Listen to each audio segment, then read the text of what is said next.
Hello everyone, welcome back to Ninja Prep. This is Kapil Goyal. तो CUET PG physics PYQ series में आज subject है mathematical physics, जिसमें हम आज के लेक्चर के अंदर डिस्कस करेंगे सीयूईटी पीजी फिजिक्स 17, 19 और 20 में आए हुए क्वेश्चंस। इसके बाद एक और लेक्चर आएगा, सेकंड लेक्चर, उसमें हम रिमेनिंग जो पेपर हैं उनके क्वेश्चंस को डिस्कस करेंगे। तो होपफुली ये जो सीरीज है आप लोगों के लिए काफ़ी यूजफुल हो रही होगी। जो जितने भी अभी तक हम पीवाईक्यूज कर चुके हैं, उससे आपकी जो प्रिपरेशन है उसको कहीं ना कहीं बूस्ट मिल रहा होगा, आपकी प्रिपरेशन और ज़्यादा बेहतर हो रही होगी। और अगर प्रिपरेशन नहीं की होगी तो इन जो क्वेश्चंस हैं, जो पीवाईक्यू क्वेश्चंस हैं, इनसे बहुत ज़्यादा आपको हेल्प मिलने वाली है। क्योंकि ओवरऑल अगर हम देखें तो लगभग 400, 450 या उससे ज़्यादा ही हम क्वेश्चन कर चुके हैं। तो 75 क्वेश्चन में से कम 15-20 क्वेश्चन तो इनमें से मिलेंगे और मिलेंगे ही। और अगर आपने एक क्वेश्चन किए हुए हैं तो मतलब कि 50 प्लस नंबर तो आप पहले से ही लेके बैठे हो और उसके बाद आपको नंबर लाने हैं। तो चलिए स्टार्ट करते हैं आज का वीडियो। और आज का वीडियो कंटिन्यू करें उसके पहले प्लीज वीडियो को लाइक जरूर कर देना, चैनल को सब्सक्राइब कर देना और शेयर नहीं किया है तो प्लीज चैनल को शेयर भी कर देना। तो क्वेश्चन नंबर फर्स्ट में हमें बोला गया है two vectors A and B are perpendicular to each other. दो वेक्टर है, ए है और एक है बी। तो ए और बी एक दूसरे के परपेंडिकुलर है, यानी कि उनका डॉट प्रोडक्ट क्या होगा, जीरो होगा। इसमें तो ज्यादा एक्सप्लेन करने की मेरे हिसाब से जरूरत है नहीं, क्योंकि जब तुम पीजी फिजिक्स की प्रिपरेशन कर रहे हो तो ऐसी चीजें तो शायद पता होगी। फिर भी नहीं पता हो तो अगर दो वेक्टर हैं ए और बी, उनके बीच का डॉट प्रोडक्ट किसके बराबर होगा, ए बी कॉस थीटा। ये जीरो कब हो सकता है जब थीटा की वैल्यू क्या हो जाए, 90 डिग्री, है ना। जब ये 90 डिग्री हो जाएगा यानी कि cos 90, तो ये क्या वैल्यू दे देगा, जीरो। तो इसका मतलब दो वेक्टर एक दूसरे के क्या है, परपेंडिकुलर। फिर एक क्वेश्चन में, इस नेक्स्ट क्वेश्चन सेकंड में हमें पूछा गया है, हमें निकालना है ग्रेडियंट ऑफ एफ डॉट, जहां पर आर पोजीशन वेक्टर है और एफ कांस्टेंट वेक्टर है। आर की वैल्यू हम लिखें x i cap plus Y j cap plus Z k cap, और एफ की वैल्यू हम लिख लेते हैं एफ एक्स आई प्लस एफ वाई जे और प्लस एफ जेड के। सबसे पहले इन दोनों का डॉट प्रोडक्ट करा दो। तो इन दोनों का जब डॉट प्रोडक्ट कराओगे यानी कि एफ डॉट आर कराओगे तो ये बनेगा एक्स एफ एक्स प्लस ये बनेगा वाई एफ वाई और ये बनेगा जेड एफ जेड। फिर इसके बाद निकालना है ग्रेडियंट। तो ग्रेडियंट किसके बराबर होता है, del upon del x i cap, del upon del y j cap और del upon del z k cap. तो इसका जब ग्रेडियंट आप कराओगे तो ग्रेडियंट कराओगे तो क्या होगा, ये एफ एक्स पूरा लिखा हुआ है, F x x f x पूरा लिख देता हूँ यहाँ पर।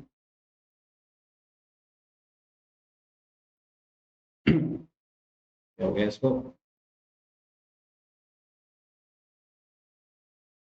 हैंग हो जाता है।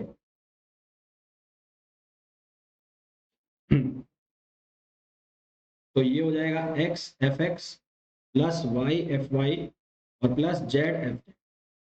तो जब इसका ग्रेडियंट कराओगे तो एक्स वाला एक्स से हो जाएगा, वाई जेड में ऑलरेडी वो जीरो हो जाएगा। तो ये बनेगा del upon del x x f x i cap plus del upon del y y f y j cap plus del upon del z z f z k cap.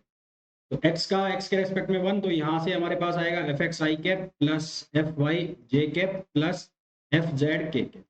तो यानी कि हमारे पास आंसर क्या आ गया, F.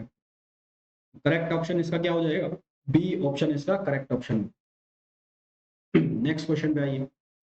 For vector A and B and C, the vector product A cross B cross C. सबसे पहले निकाल लो आप B cross C. B cross C निकालोगे तो उसके लिए इसका डिटर्मिनेंट निकाल दो या उसकी मैट्रिक्स को सॉल्व कर दो, आई जे के।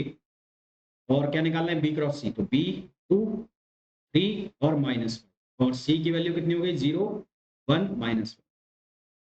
जब आप बी क्रॉस सी सॉल्व करोगे तो ये बनेगा आई कैप, ये बनेगा -3 और ये बनेगा कितना, ये बन गया +5।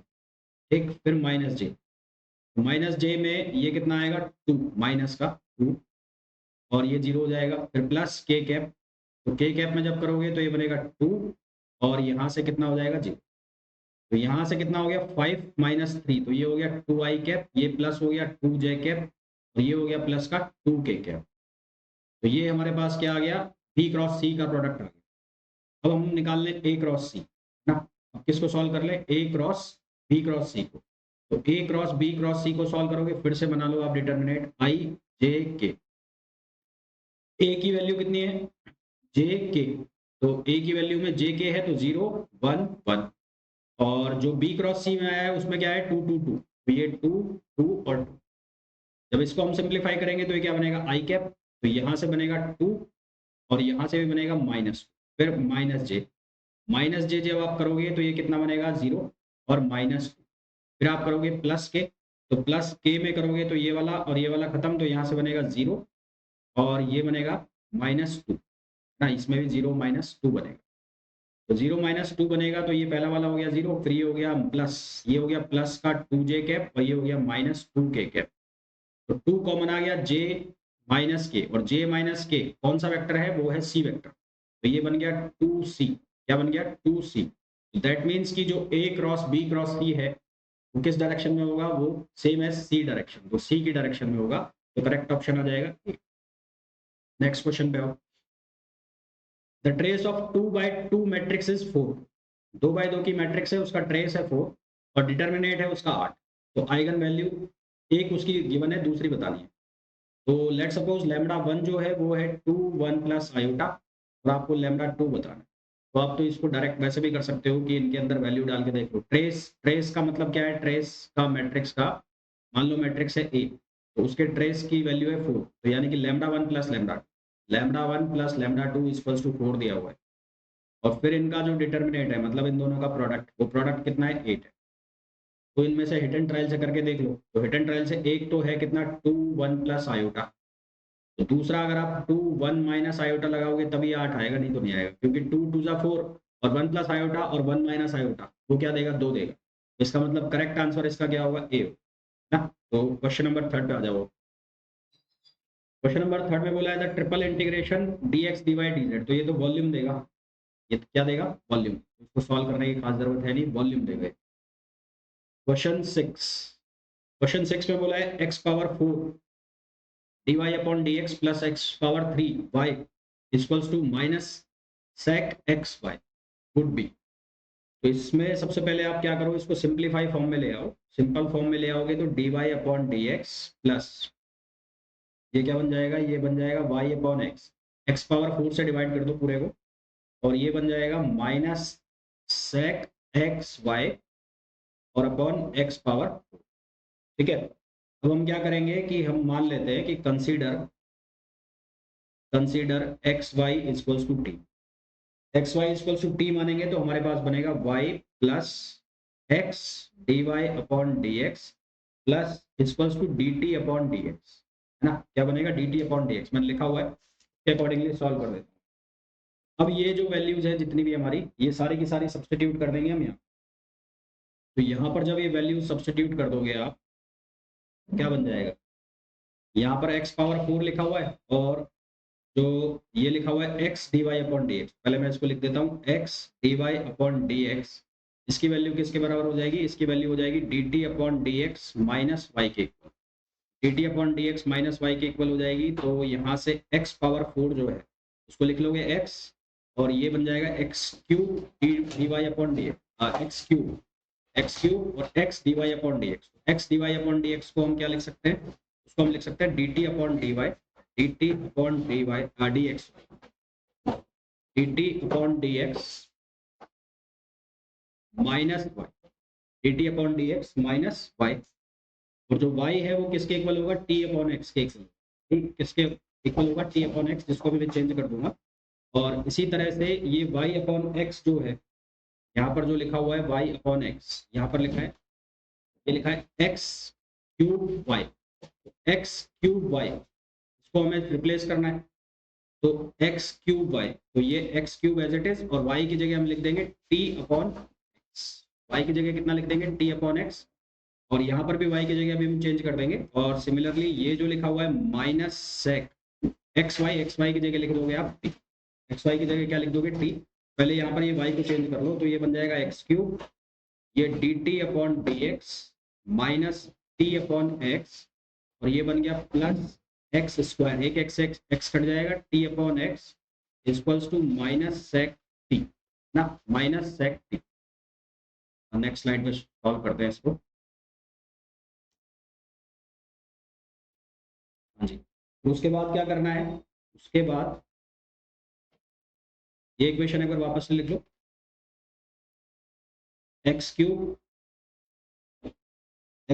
D t upon d x minus t upon x और फिर plus x square t equals to ये कितना हो जाएगा माइनस सेक टी। ये इक्वेशन हो गई, ठीक है। यहाँ पर एक्स क्यूब लिखा हुआ है, तो अब ये जो लिखा हुआ है एक्स स्क्वायर, इस एक्स क्यूब को अंदर मल्टीप्लाई कराओगे तो ये बनेगा x cube d t upon d x, ये बन जाएगा कितना एक्स स्क्वायर टी और ये बन जाएगा एक्स स्क्वायर टी और इक्वल्स टू माइनस सेक। यहाँ से सेक स्क्वायर टी कैंसिल हो गया, ये बन जाएगा x cube d t upon d x और equals to minus sec t, ये बन गया, ठीक है। अब आपको क्या करना है इसमें, अब आप इसको वेरिएबल सेपरेबल की तरह कर लो, d t upon sec t equals to minus d x upon x cube, d x upon x cube, ठीक। तो सेक टी का जो उल्टा है वो हो जाएगा कॉस टी, तो cos t d t equals to ये हो जाएगा minus of x power minus 3 और डी एक्स। अब कॉस टी का आपको इंटीग्रेशन करना है और उधर से आपको इसका कॉस टी का जब आप इंटीग्रेशन करेंगे तो वो आएगा साइन टी ना, वो क्या बनेगा साइन टी और इधर से जब आप इंटीग्रेशन करोगे तो वो बन जाएगा एक्स पावर माइनस टू और अपॉन नीचे आएगा माइनस टू, तो माइनस माइनस हो जाएगा प्लस, प्लस हो जाएगा प्लस, इधर आ जाएगा कॉन्स्टेंट। टी की जो वैल्यू है वो सब्स्टिट्यूट कर दो, तो टी की वैल्यू सब्स्टिट्यूट करोगे तो टी की वैल्यू कितनी है एक्स वाई, तो यहाँ से कितना बन जाएगा sine x y equals to 1/2x square plus C. तो करेक्ट आंसर हमारे पास क्या आ जाएगा इसका आ जाएगा sine x y equals to 1/2x square plus C, यानी कि ऑप्शन। नेक्स्ट क्वेश्चन पे आइए, question number 7, which of the following is valid solution for differential equation? तो d2 psi upon dx2 plus I, dx2 plus d2 psi upon dy2 equals to 0। तो उसके दो तरीके हैं सॉल्व करने के, या तो एक बार ये साई मान के फिर उसके अकॉर्डिंग सॉल्व कर लो, यानी कि अगर आप ये लेते हो, मैं ये ले लूँ psi equals to x square plus y square, अगर मैं ये लेता हूँ तो इसको एक बार डिफरेंशिएट करो एक्स के रेस्पेक्ट में तो क्या बनेगा 2x, फिर इसको डबल एक्स कर दो डबल तो क्या बन जाएगा 2, और फिर ये y के रेस्पेक्ट में जब आप निकालोगे तो भी ये क्या बनेगा 2 बनेगा। हमें तो 0 चाहिए, तो यहाँ से 0 आएगा नहीं, तो इसका मतलब ये तो आंसर है नहीं। दैट मीन्स कि आंसर इसका कौन सा बनेगा, इसका आंसर बनेगा बी। तो करेक्ट आंसर इसका क्या आ जाएगा बी। तो सिंपल सा हिट एंड ट्रायल करके देख लो, इसमें से ऑप्शन उठा के यहाँ पे डाल के देख लो, तो बी ऑप्शन इसका करेक्ट आंसर आ जाएगा। Next, the eigen value of the matrix, इसकी आइगन वैल्यू बतानी है।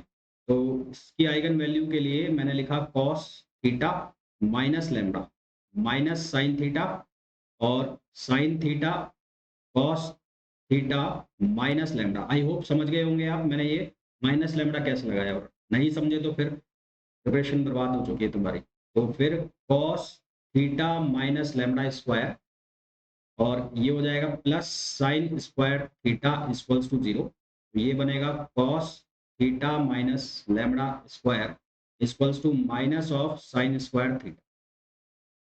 नाउ क्या करना है अब आपको, अब इसका दोनों साइड स्क्वायर रूट कर दो, तो ये बन जाएगा cos theta minus lambda equals to ये बन जाएगा आयोटा, तो प्लस माइनस आयोटा और ये हो जाएगा साइन थीटा। तो लैम्डा की जो वैल्यू है वो हो जाएगी cos theta plus minus iota sine theta. इसके दो रूट आ रहे हैं, एक आएगा, एक वैल्यू आएगी ई पावर आयोटा थीटा और एक वैल्यू आएगी e power minus iota theta. That means कि लैम्डा जो है लैम्डा 1 2 उसको हम लिख सकते हैं E plus minus iota theta, जो कि ऑप्शन हो जाएगा ए। तो करेक्ट आंसर इसका कितना हो जाएगा ए हो जाएगा। नेक्स्ट क्वेश्चन पे आइए, द सम ऑफ रेसिड्यू। देखो यार ये क्वेश्चन मेरे पास जो लिखा हुआ है थोड़ा सा इनकरेक्ट सा है, हालांकि मैं बता देता हूँ आपका सॉल्यूशन कैसा होगा इसका। तो यहाँ पर जेड माइनस क्या लिखा हुआ है वो एग्जैक्टली मेरे को दिख नहीं रहा है, इसमें मिस प्रिंट है। तो जेड माइनस 1 मान लेता हूँ मैं, -1 ही है, और जेड -2 और जेड -3, ये 3 हो गए। अब सबसे पहले तो इसके पोल देख लो, तो पोल कितने हो गए इसके पोल्स हो गए, एक तो हो गया जेड इक्वल्स टू 1, एक हो गया जेड इक्वल्स टू 2 और एक हो गया जेड इक्वल्स टू 3। तीनों ही सिंपल पोल है। कौन से पोल है, सिंपल पोल्स है तीनों। इसका हमें निकालना है रेसिड्यू। तो इसका रेसिड्यू कैसे निकालेंगे, सबसे पहले जेड इक्वल्स टू 1 के लिए लिमिट जेड टेंस टू 1, तो ये हो जाएगा Z square upon Z minus two और जेड माइनस, तो यहाँ से जेड की वैल्यू 1 हो गई और ये हो गया नीचे -1 और ये -2, तो माइनस माइनस प्लस हो गया, तो यहाँ से आ जाएगा 2। ये हो गया रेजिड्यू किसके लिए? 1 के लिए। सिमिलरली आप निकाल लो 2 के लिए, तो 2 के लिए जब निकालोगे तो वो बनेगा लिमिट जेड टेंस टू 2, अब बनेगा जेड स्क्वायर अपॉन जेड -1 और जेड -3, तो ऊपर तो बन जाएगा 4 और नीचे कितना हो जाएगा 2 - 1 वो प्लस का और 2 - 3 वो माइनस का, यानी कि ये वैल्यू कितनी बनेगी? -4 -1 बनेगा।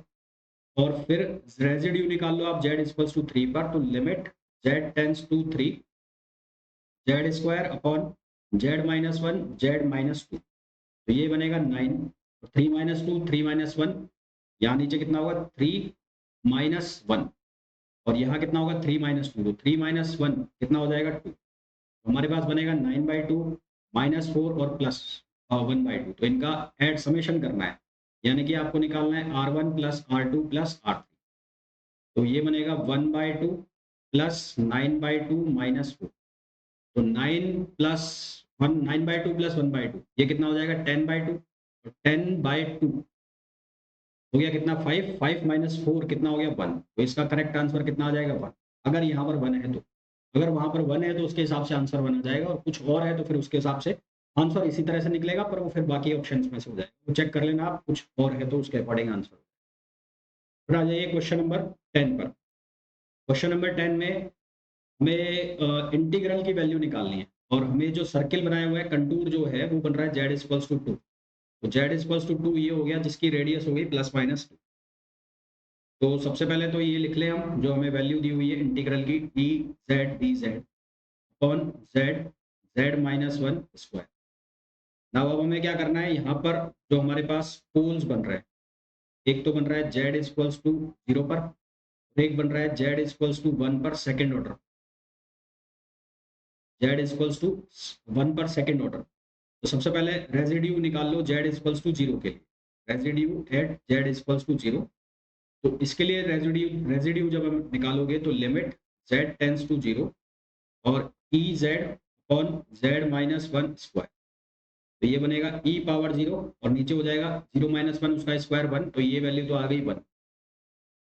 फिर आप निकालो सेकंड ऑर्डर के लिए, सेकंड ऑर्डर के लिए क्या लिखोगे 1/2 - 1 factorial D upon D Z, और फिर आपको करना है डिफरेंशिएशन कितने टाइम्स 1 टाइम्स, किसका करना है ई जेड अपॉन जेड का डिफरेंशिएशन करना, इसका डिफरेंशिएशन करोगे तो ये तो हो गया 1/(1) और इसका जब डिफरेंशिएशन करोगे तो ये बनेगा जेड स्क्वायर और ये बन जाएगा कितना जेड ई जेड माइनस ये बनेगा ई जेड।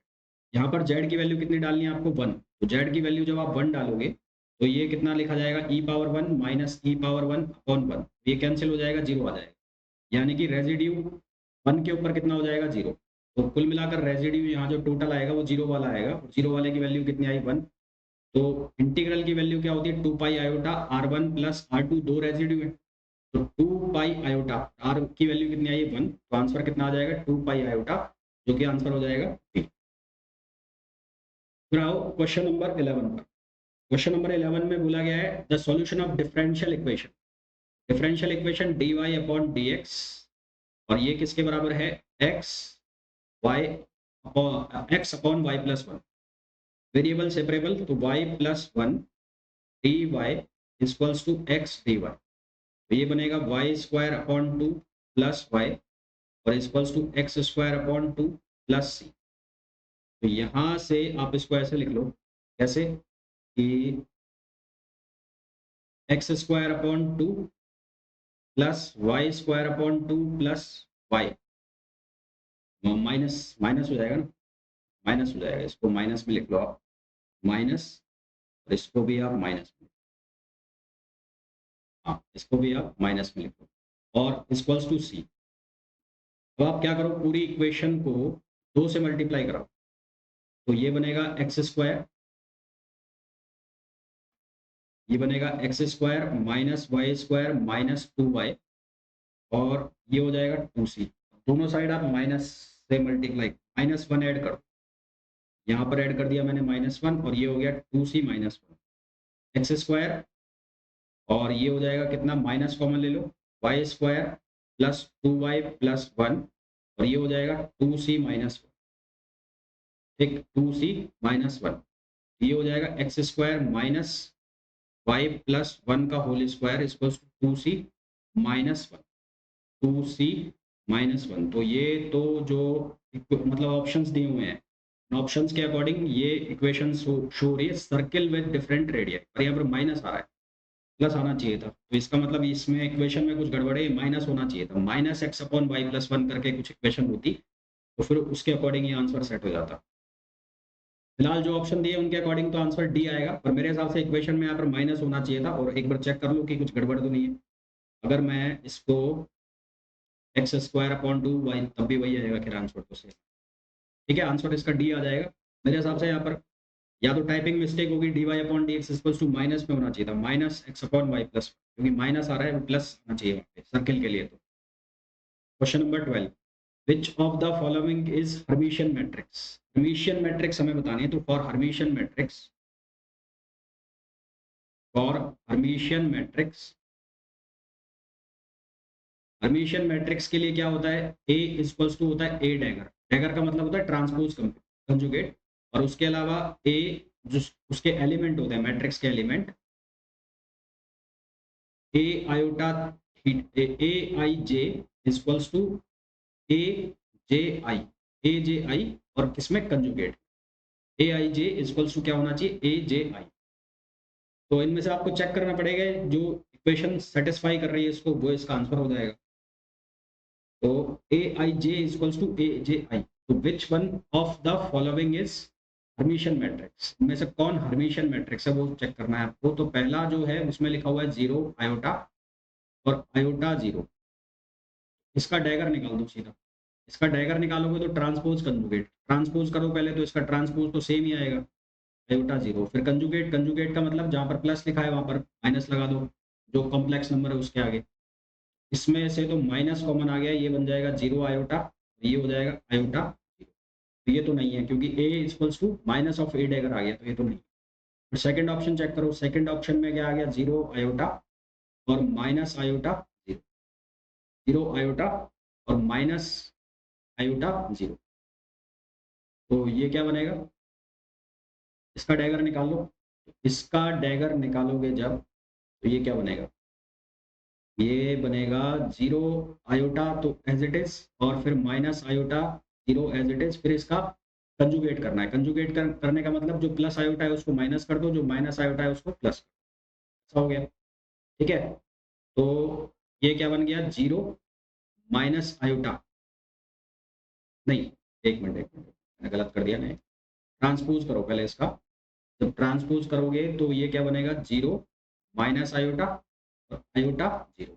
अब इसका कर दो कंजुगेट, कंजुगेट का मतलब है जो प्लस था उसको माइनस, जो माइनस था उसको प्लस, कंजुगेट करोगे तो ये प्लस हो जाएगा, और ये क्या हो जाएगा, इसका मतलब यहाँ से क्या आ गया, a equals to A dagger, ये कंडीशन भी सेटिस्फाई हो रही है, ए आई जे इक्वल्स टू ए जे आई का कंजुगेट, कंजुगेट में होना चाहिए ना, यदि एक आयोटा है तो दूसरा माइनस आयोटा, दैट मीन्स कि बी इसको सेटिस्फाई कर गया, तो बी क्या हो गया, हर्मिशियन मैट्रिक्स हो गया, बाकी भी आप चेक कर सकते हैं। Next, let A and B be two distinct three-dimensional vectors. The component of B that is perpendicular to A is given by. तो B जो है, B मान लिया ये वेक्टर ऐसे B दे रखा है, और ये वेक्टर हो गया A, component of B that is perpendicular to A के परपेंडिकुलर हो गया मान लो C, तो B जो है वो A और C का सम होगा, वेक्टर सम। तो सबसे पहले हम क्या निकाल लेंगे, प्रोजेक्शन निकालेंगे, इसका B का A पर, बी का ए पर प्रोजेक्शन निकाल लो, तो प्रोजेक्शन जो आएगा, प्रोजेक्शन लेंथ, प्रोजेक्शन लेंथ निकालने पहले, प्रोजेक्शन लेंथ कितनी आएगी, A dot B upon A, upon A. अब इसको डायरेक्शन दे दो, प्रोजेक्शन को जो है डायरेक्शन दे दो, तो प्रोजेक्शन वेक्टर जो बनेगा, प्रोजेक्शन वेक्टर, प्रोजेक्शन वेक्टर वो क्या बनेगा, A dot B upon mod A, और वेक्टर है ए की डायरेक्शन में, वेक्टर ए को आप कैसे लिख सकते हो, वेक्टर ए को आप लिख सकते हो ए जो सॉरी ए कैप को आप कैसे लिख सकते हो, ए वेक्टर अपॉन मॉड ए, तो ये हो जाएगा A square upon A vector. जो बी वेक्टर है वो किसके सम के बराबर है, वो ए वेक्टर के और सी वेक्टर के, तो ये प्लस सी वेक्टर, तो सी वेक्टर प्लस ये पूरा, ये कितना हो गया A dot B upon A square, और ये हो गया ए, है ना, ये हो गया ए। तो अब यहाँ से सी वेक्टर किसके बराबर हो गया बी, और माइनस ए डॉट बी, ये हो गया ए अपॉन ए स्क्वायर, तो ये स्क्वायर, ए नीचे स्क्वायर आ गया, ये हो गया बी ए स्क्वायर, ए स्क्वायर को आप लिख सकते हो ए डॉट ए, माइनस ये हो गया ए डॉट बी और ए, तो ये जो है ओवरऑल ये क्या बन जाएगा A cross B cross C, A cross B cross C, और अपॉन क्या हो जाएगा A square, A cross B cross C upon A sorry A cross B cross A upon A square, तो करेक्ट आंसर इसका A आ जाएगा। Question number 14 में हमें skew ऑर्बिशन बताना है। तो स्क्यू ऑर्बिशन का मतलब ए डैगर किसके बराबर हो माइनस ए के, और ए आई j equals to minus of A J i और इसका कंजुगेट का, कंजुगेट के माइनस, ये कंडीशंस फुल चेक करना, जैसे मैंने इसके पहले वाला क्वेश्चन कराया था वैसे चेक करके देखना। इसका जो आंसर आना चाहिए आपका वो फोर्थ आना चाहिए, चेक करके देखना आपका ये इक्वेशंस फुलफिल होनी चाहिए, ये दोनों कंडीशंस। फिर नेक्स्ट क्वेश्चन पे आइए, question number 15, the solution of differential equation, इसका हमें सॉल्यूशन बताना है। तो इसको हम कैसे लिखें, x log x dy upon dx plus y equals to 2 log x, divide करो पूरी इक्वेशन को x log x से, तो dy upon dx plus y upon x log x, तो ये क्या बन गया, ये बन गया 2 अपॉन x, है ना, 2 अपॉन x। तो यहाँ जो इंटीग्रेशन फैक्टर हो गया, इंटीग्रेशन फैक्टर वो हो गया 1 अपॉन x log p की वैल्यू हो गई, जो p की वैल्यू हो जाएगी स्टैंडर्ड इक्वेशन के हिसाब से कंपेयर कर रहे हैं, तो p की वैल्यू लीनियर इक्वेशन के अकॉर्डिंगली कितनी हो गई 1 अपॉन x log, ठीक है। अब आपको इंटीग्रेशन फैक्टर निकालना है, तो इंटीग्रेशन फैक्टर कितना हो जाएगा e पावर p dx, और ये हो गया p की वैल्यू रखो आप, p की वैल्यू कितनी हो गई 1 अपॉन x log x और dx, 1 upon x log x dx। Let consider, let log x equals to z, log x को हमने क्या कंसीडर कर लिया z, तो यहाँ से बन जाएगा 1 upon x dx equals to dz, upon x dx equals to dz। तो जो इंटीग्रेशन फैक्टर लिखा हुआ है उसमें 1 अपॉन x dx तो क्या हो जाएगा dz, और जो log x है उसको आपने कंसीडर किया था z, तो ये कितना बन जाएगा dz अपॉन z क्या देगा log ez, तो ये आ जाएगा z, z किसके बराबर आपने कंसीडर किया हुआ है log x। उसके बाद आपको कैसे सॉल्व करना है y into integration factor into q into integration factor dx plus C, तो इसके अकॉर्डिंग सॉल्व कर लो। y इंटीग्रेशन फैक्टर कितना है log x, इंटीग्रेशन फैक्टर हो गया log x, q की वैल्यू कितनी हो गई 2 बाई x, और इंटीग्रेशन फैक्टर कितना है, इंटीग्रेशन फैक्टर है log x और dx और प्लस सी। अब इसके अकॉर्डिंग जब आप सॉल्व करोगे तो आपको आंसर इसका मिलेगा a, इसका आंसर मिलेगा आपको y log x, इसमें बाई पार्ट से आपको करना पड़ेगा या फिर वैसे ही कर लो z मान के log x, है ना, तो log x को आप मान लो z, तो log x को z मानोगे तो बनेगा 1 upon x dx equals to dz बन जाएगा, उसके अकॉर्डिंग जब सॉल्व करोगे तो इसका आंसर बन जाएगा log x स्क्वायर प्लस, तो करेक्ट आंसर हो जाएगा इसका, ठीक है। तो ये थे 2017, 2019 और 2020 में आए हुए मैथमेटिकल फिजिक्स के PYQs। इसका जो नेक्स्ट लेक्चर होगा उसमें हम रिमेनिंग क्वेश्चंस को डिस्कस करेंगे। मैथमेटिकल फिजिक्स के क्वेश्चंस थोड़े से लंबे होते हैं, बड़े होते हैं, है ना, उनमें थोड़ी सी मेहनत लगती है। तो अगर आपको बहुत अच्छे से आते हैं मैथमेटिकल फिजिक्स, या आपको ऐसा लगता है कि ये क्वेश्चन देखते ही हो जाएगा, तो ही उसको शुरू में अटेम्प्ट करने बैठना, अदरवाइज ये टाइम खा जाएंगे और इस चक्कर में आपको जो क्वेश्चन आते होंगे या जिनको आप देखते ही कर सकते होंगे वो छूट जाएंगे। मैथमेटिकल फिजिक्स के इस चीज का खासा ध्यान रखें। तो होपफुली ये वीडियो आप लोगों को अच्छा लगा होगा, कंटेंट आपको पसंद आया होगा। तो अगर आप कंटेंट को पसंद कर रहे हैं तो प्लीज वीडियो को लाइक जरूर करें, चैनल को सब्सक्राइब नहीं किया है तो सब्सक्राइब करें, और वीडियो को अपने फ्रेंड्स के साथ शेयर जरूर करें जो प्रिपरेशन कर रहे हैं CUET PG फिजिक्स। मिलते हैं नेक्स्ट वीडियो में, टिल देन थैंक यू।